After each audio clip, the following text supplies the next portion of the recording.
smoking since I was born, man. I could smoke anything, man. Stoner legends, comedy kings, and full of surprises.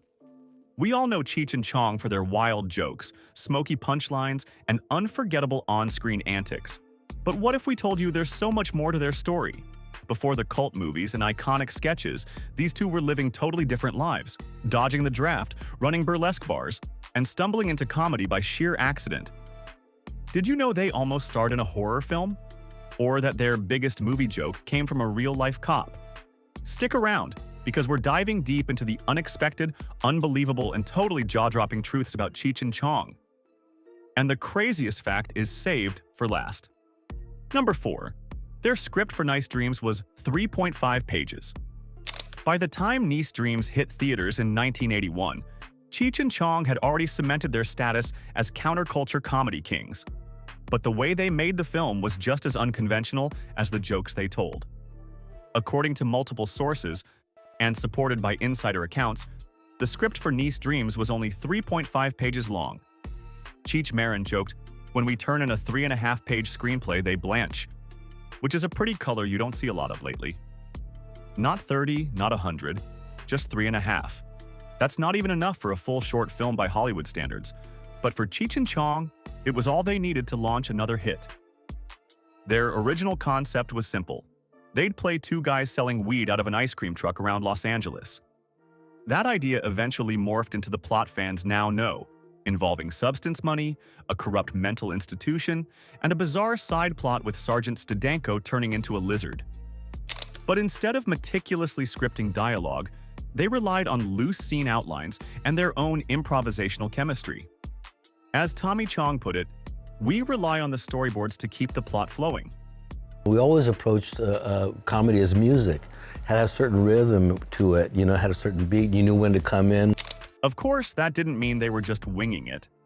In fact, the physical comedy and visual gags in Nice Dreams were carefully storyboarded down to the smallest beat. Every fall, chase, and slapstick moment was planned visually, even if the words were made up on the spot. Their ability to appear chaotic on screen while operating from a tightly designed production plan is part of what made them so unique.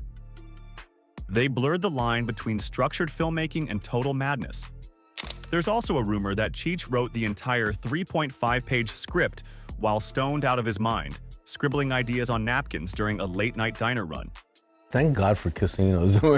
There's more casinos now than there were Indians when Columbus landed. Whether true or not, it fits their legend perfectly. In a Hollywood where everything is polished and planned to death, Cheech and Chong's approach to Nice Dreams proves that sometimes a little chaos and a lot of creativity can take you further than a thick screenplay ever could. Just when you think their behind-the-scenes chaos couldn't get any weirder, the next twist comes straight from the last place you'd expect. Number 3. Their license plate joke came from a real cop. One of the most unforgettable gags in Up in Smoke is the duo's custom license plate that reads MUFDVR, a raunchy abbreviation that plays right into their brand of sly counterculture humor. It's the kind of detail that made the film a cult classic, and fans still get a kick out of spotting it in freeze frames. Can I see your license, sir? What? Your license. Where's your license? It's on the bumper, man, back there. But the real story behind it is even crazier. The plate wasn't created by a Hollywood writer or a prop designer. According to rumor, that now iconic plate actually belonged to a real Los Angeles police officer. Yes, the MUFDVR vanity plate, a phonetic nod to a crude joke, was reportedly seen around LA years before Up in Smoke hit theaters. At first, it was spotted on a less than glamorous AMC Gremlin. From there, it ended up on a Corvette and finally a VW Bug, which gave it the cool but silly vibe that perfectly fit the film's tone. How a cop got away with riding around with that plate is anyone's guess, but according to those familiar with the backstory, the officer wasn't exactly thrilled when it ended up immortalized in a stoner comedy.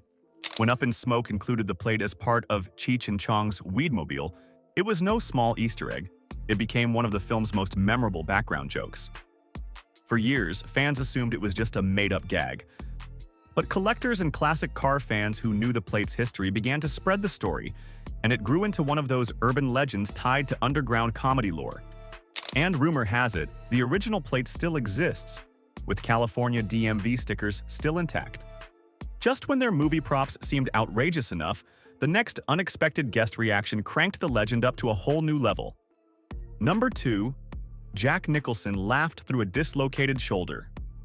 It's not every day you hear about a Hollywood legend watching a stoner movie in agonizing pain, and loving every minute of it. But that's exactly what happened when Jack Nicholson attended an early screening of Up in Smoke. According to longtime Cheech Chong producer Lou Adler, Nicholson showed up with a dislocated shoulder, the result of a recent car accident. Doctors warned him not to laugh. The jolting movement would cause unbearable pain.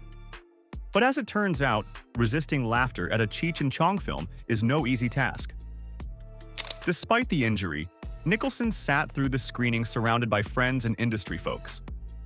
As producer Lou Adler recalled, it proved to be a painful experience for Nicholson, for his shoulder hurt him every time he laughed, which was often. From the opening scenes, he couldn't help himself. As the jokes landed, he started groaning, gasping, and trying not to shake with laughter. Every chuckle sent sharp jolts through his arm, but instead of leaving or holding back, he leaned into it. It wasn't just a compliment to the film, it became an unexpected kind of test audience. If a joke could make a guy with a torn-up shoulder burst out laughing, it was officially a keeper. Oh, he's in there, man. Oh, I gotta Lou Adler later recalled that Nicholson's pained laughter echoed through the screening room. Not in a way that ruined the movie, but in a way that made everyone realize they had something special. It validated the humor in a way that no critic or box office stat ever could. There's something deeply satisfying about knowing one of the coolest actors in Hollywood was literally doubled over from pain and still couldn't stop laughing at a couple of potheads and a beat-up VW Bug. If you thought a dislocated shoulder couldn't stop the laughs, wait until you hear which horror icon nearly crossed paths with the kings of comedy. Number 1. They were almost in a Friday the 13th movie. When people think of Cheech Chong, they picture smoky vans, absurd stoner humor, and anti-establishment satire, not slasher horror. But in a twist that sounds more like parody than real life, the iconic duo was almost featured in a Friday the 13th movie. This bizarre idea came from director Tom McLoughlin, who had just reinvigorated the franchise with Friday the 13th, Part 6 Jason Lives. McLoughlin pitched a crossover concept that would put Cheech Chong face-to-face with Jason Voorhees, a weed-filled horror comedy where chaos, carnage, and comedy collided. The rumored plot was just as wild as you'd expect. Cheech Chong would either play pot growers in the woods, unknowingly operating near Camp Crystal Lake, or they'd be cast as two hilariously unqualified camp counselors caught up in Jason's usual slaying spree. The idea was for the stoner legends to accidentally survive encounter after encounter with Jason, not through bravery, but sheer obliviousness. drive, Hey, man. we got stopped by the cops, man. I don't have a driver's license. Man, why don't you tell me that when you started driving? Oh, never mind that, man. What are we gonna do? The image of Cheech offering Jason a joint while Chong tries to reason with him in a haze of smoke? Fans still talk about it like it's a missed cult classic. McLaughlin's idea wasn't just a joke. He genuinely thought it could give the franchise a fresh angle, taking the grim slasher format and blending it with Cheech Chong's laid-back absurdity. He pitched it to Friday the 13th producer Frank Mancuso Jr., but the studio didn't bite. They were concerned it would turn the horror brand into a parody of itself. Though the idea never moved forward, it remains one of the most fascinating what-ifs in horror and comedy crossover history. Cheech Chong's legacy is wilder than any stoner joke could ever suggest. They weren't just two guys with a van full of smoke. They were pioneers of comedy, pop culture rebels, and yes, still full of surprises. If you were shocked by any of these revelations, like, comment, and subscribe, and click the next video on your screen for more untold stories from comedy's most iconic duos.